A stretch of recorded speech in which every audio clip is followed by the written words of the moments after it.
It was a late Saturday afternoon in a small American town, the kind of place where people still knew their neighbors and kids sold fruits from wooden carts by the roadside. The sky was painted with shades of orange and gold as the sun prepared to set, casting long shadows across the street. Jonathan, a successful businessman in his early 40s, was driving home with his teenage son, Ethan, after a day at the park. His car rolled to a slow stop when he noticed a small boy sitting hunched over by the sidewalk. His shoulders trembled, and his face was buried in his hands. A basket of apples and bananas sat tipped over beside him. Jonathan lowered his window and called out, "Hey son, what's wrong?" The boy lifted his head.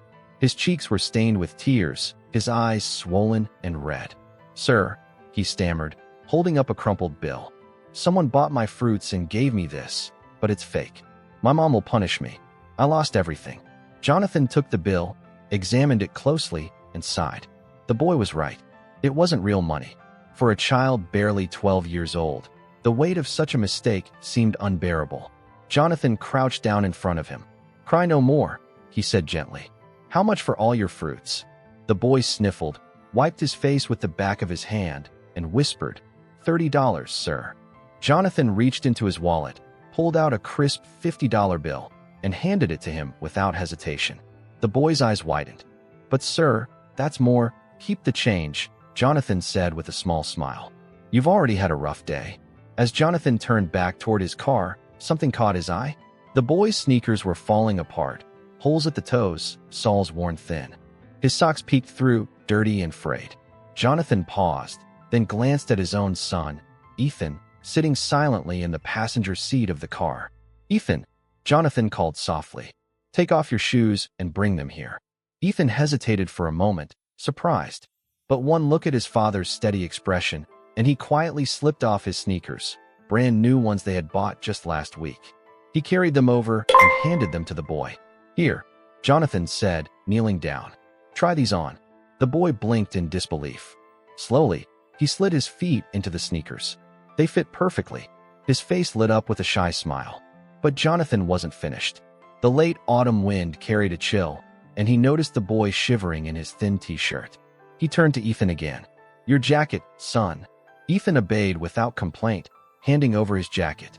But Jonathan had quietly slipped a thick bundle of cash into the pocket before helping the boy put it on. The boy pulled the jacket close, grateful for its warmth. Jonathan leaned back with a smile. "How do you feel now?" The boy's eyes glowed with hope for the first time that day. "May God bless you, sir," he said softly. Jonathan and Ethan turned to leave, but before they could reach the car, the boy shouted, "Wait, sir." He reached into the pocket of the jacket and pulled out the hidden bundle of cash. He ran toward Jonathan and held it out with trembling hands. "Sir, I found money in the jacket. It must be yours." Jonathan was stunned. He hadn't expected the boy to notice, let alone return it. "It's yours now, son. Keep it," Jonathan urged. But the boy shook his head firmly. "My mom taught me to earn every dime. If I start taking help now, I'll become lazy and unsuccessful. I want to work for what I have." Jonathan stood speechless. In his career, he had met CEOs, politicians, and investors, but never had he seen such strength of character in someone so young. This boy, who had every reason to cling to the money, was willing to give it back. "You're so smart," Jonathan finally said, his voice thick with emotion. "I'd like to send you to school. Would you let me do that?"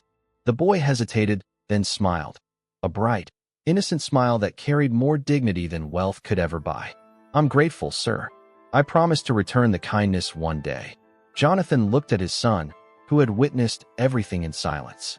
Ethan's eyes were wide, his expression thoughtful. In that moment, Jonathan realized this wasn't just about helping the boy. It was about teaching Ethan what true generosity and integrity looked like. They got back into the car, but Ethan kept glancing back at the boy until he disappeared from sight. Years later, Ethan would never forget that day. And perhaps one day, the boy with the worn-out shoes, armed with education and determination, would return the kindness that had once been shown to him, proving that a single act of compassion could ripple far beyond what anyone imagined.